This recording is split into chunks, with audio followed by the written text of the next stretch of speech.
Olá, caros irmãos, estamos aqui novamente nesta nossa jornada desta semana tão especial para a Igreja Cristã, a semana em que comemoramos 503 anos da Reforma Protestante, quando Deus, iluminando homens e mulheres, trouxe de volta, resgatou, restaurou as doutrinas bíblicas que nós seguimos até hoje, graças a essa atuação do Senhor.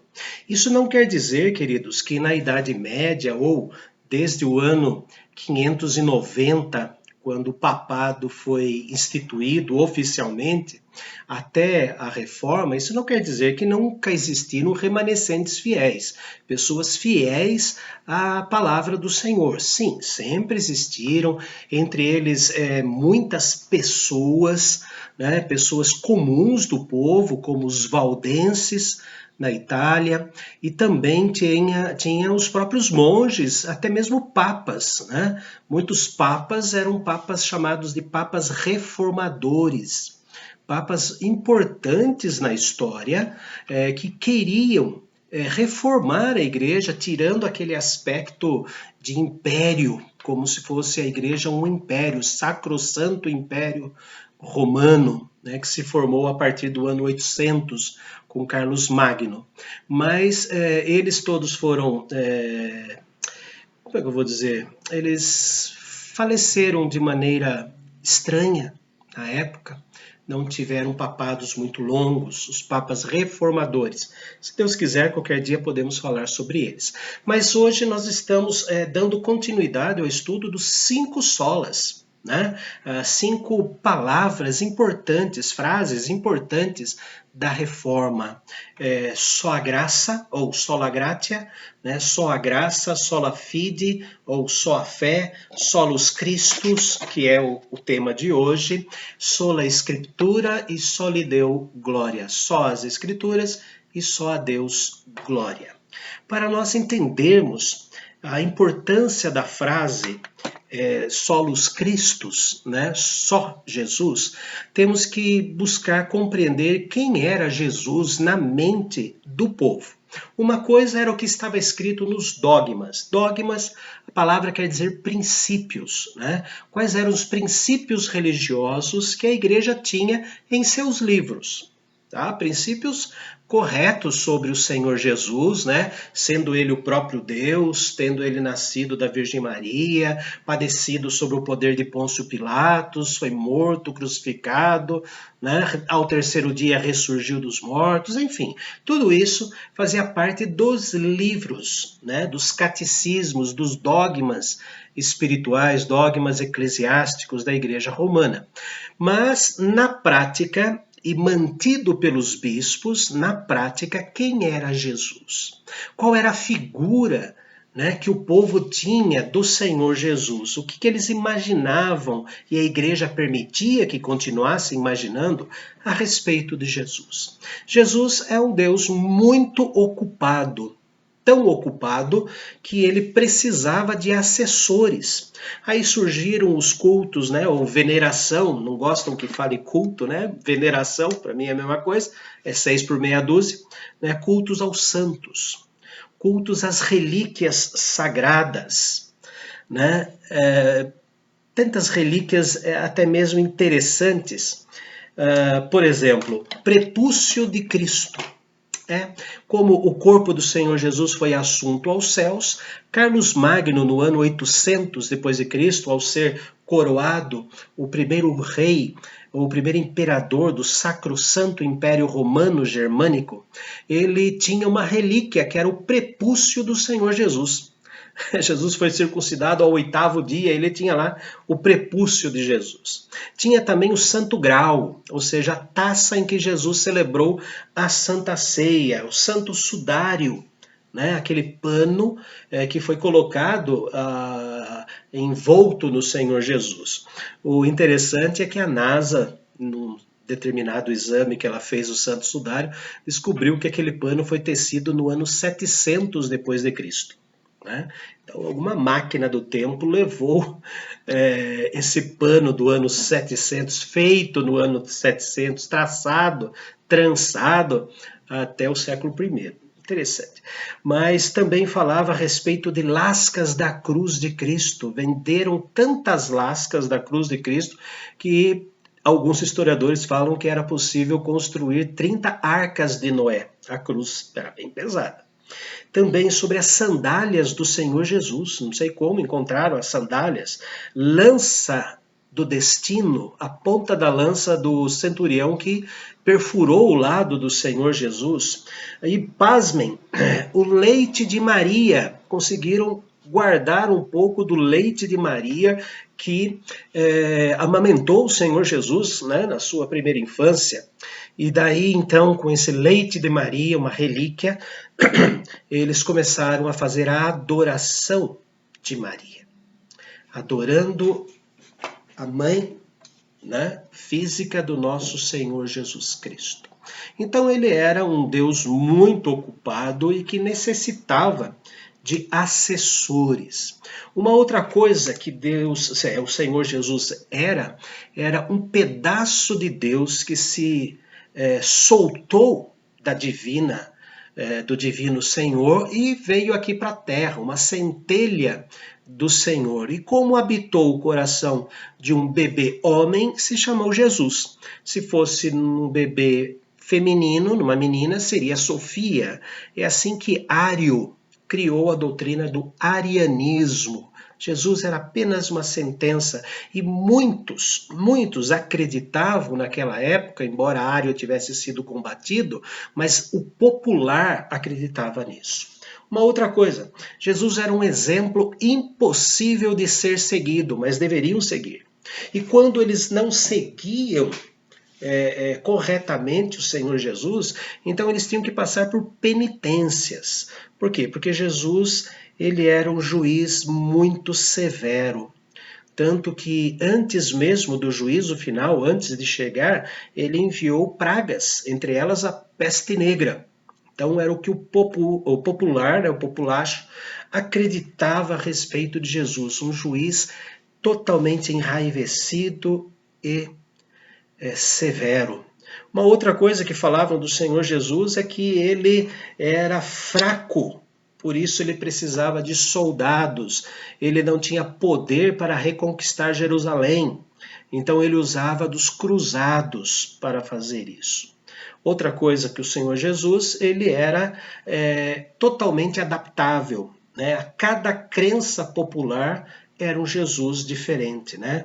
Era, por exemplo, aqui o que eu anotei era um líder de exército, né, dos cruzados, um eterno sofredor por causa da via sacra e também do corpo de Cristo que era mostrado ali através das estátuas e tremendamente vingativo. Ele não era salvador, porque a doutrina medieval, a doutrina romana, era o semi-pelagianismo, que nós falamos, né? Deus deu a graça, mas o homem tinha a obrigação totalmente humana, desprovida da ação divina, de aceitar ou não a salvação. Então ele não era salvador. Quem salvavam eram as obras, as penitências, a devoção aos santos e até Maria ser entronizada como a rainha dos céus e a intercessora de nós. Então, queridos, na época da Reforma, antes até da Reforma, né, esta era a doutrina a respeito da pessoa do Senhor Jesus. Ele era totalmente descartado como Supremo Salvador de nossas almas. Mas nós sabemos que a história não é bem assim. A Reforma trazendo ou sola Escritura, trazendo apenas a Bíblia, nos mostra e mostrou ao povo que realmente apenas Jesus é o caminho, a verdade e a vida. Então, cai, né, de uma maneira muito trabalhosa pelos reformadores, a Bíblia cai nas mãos do povo. O povo começa a estudar a Bíblia. Então encontraram o texto de João 14,6. Respondeu-lhe Jesus: eu sou o caminho e a verdade e a vida. Ninguém vem ao Pai senão por mim. A doutrina de que Cristo é o próprio Pai feito homem. E o Verbo se fez carne e habitou entre nós. E também o texto de Atos dos Apóstolos, capítulo 4, versículos 11 e 12, quando o próprio Pedro, considerado o primeiro Papa, o próprio Pedro fala quem é Jesus. Eles deveriam, pelo menos em respeito à memória de Pedro, divulgar o que Pedro falava a respeito de Cristo. Então, em Atos capítulo 4, versículos 11 e 12, nós lemos assim: Este Jesus é pedra rejeitada por vós, os construtores, a qual se tornou a pedra angular. E não há salvação em nenhum outro, porque debaixo do céu não existe nenhum outro nome dado entre os homens, pelo qual importa que sejamos salvos. Então o próprio Pedro admite e passa para o povo que Jesus é o único caminho, Jesus é a única salvação, é o único nome que importa que sejamos salvos. Também a carta de Paulo a Timóteo, a primeira carta de Paulo a Timóteo, nós encontramos no capítulo 1, versículos 5 e 6, encontramos a designação de Cristo como o único mediador. Primeira carta de Paulo a Timóteo, capítulo 2, versículos 5 e 6. Portanto, há um só Deus e um só mediador entre Deus e os homens, Cristo Jesus, homem, o qual a si mesmo se deu por resgate por nós, testemunho que se deve prestar em tempos oportunos. Uau! Nós vemos esse texto, ele deixando muito claro que Jesus é que se deu em resgate por nós. Jesus é o sacrifício perfeito, não precisa de penitência. Mas o povo queria penitência. Está lá em Hebreus capítulo 10, versículos 11 a 13. Hebreus 10, 11 a 13. Ora, todo sacerdote se apresenta dia após dia a exercer o serviço sagrado que nunca, jamais pode remover pecados. Jesus, porém, tendo oferecido para sempre um único sacrifício, não precisa de penitência, único sacrifício pelos pecados, não precisa de relíquias sagradas, não são necessárias as indulgências. Jesus, porém, tendo oferecido para sempre o único sacrifício pelos pecados, assentou-se à destra de Deus, aguardando daí em diante até que seus inimigos sejam postos por estrados dos seus pés. Ele é o único. Nós não precisamos de outros mediadores. João capítulo 10. Nós não caímos da graça. Porque em João capítulo 10, versículo 28, o Senhor Jesus diz assim: Eu lhes dou a vida eterna, não darei. Jamais perecerão eternamente, e ninguém as arrebatará da minha mão. O Senhor Jesus diz que Ele é o único que intercede, Ele é o único que nos mantém nas suas santas mãos. Também o Senhor Jesus diz que Ele é o único que pode nos ressuscitar. Lá em João capítulo 6, versículo 37, todo aquele que o Pai me dá, esse virá a mim, e o que vem a mim, de modo nenhum o lançarei fora. Mas cuidado, fique com o santo fulano de tal, porque senão você cai, perde a graça, perde a salvação, compre a indulgência, vá para as cruzadas. Pratiquem obras, porque senão vocês vão perder a salvação. Outro texto ainda, no mesmo capítulo 6, versículo 39. E a vontade daquele que me enviou é esta, que nenhum eu perca de todos os que me deu. Pelo contrário, eu ressuscitarei no último dia. Versículo 44. Ninguém pode vir a mim se o Pai que me enviou não o trouxer, e eu ressuscitarei no último dia. Versículo 54. Quem comer a minha carne e beber o meu sangue tem a vida eterna, e eu ressuscitarei no último dia. Solos Christus. Apenas Jesus, somente Jesus é o Senhor, Salvador, aquele que nos mantém na palma da sua mão. Somente Cristo, e Ele apenas, não nós.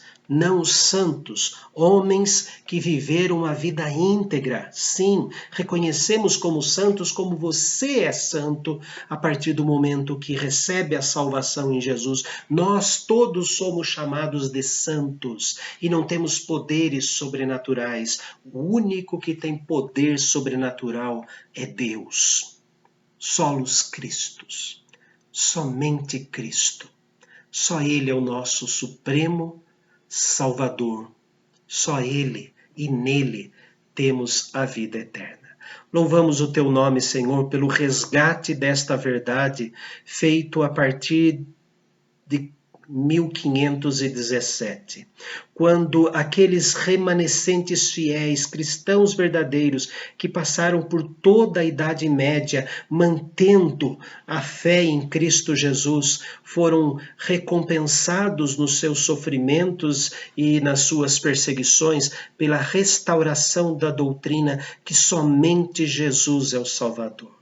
Louvado seja o teu nome pelos homens e mulheres que morreram em fogueiras, que foram afogados, que foram jogados montanhas abaixo, como os valdenses foram, porque mantiveram a fé em Cristo, o único e suficiente Senhor e Salvador da nossa vida. A Ele seja a nossa oração e a Ele seja a nossa adoração, hoje e para todo sempre. Amém. Grande abraço, queridos, a todos vocês. Solos Christus, somente Cristo é o nosso Salvador.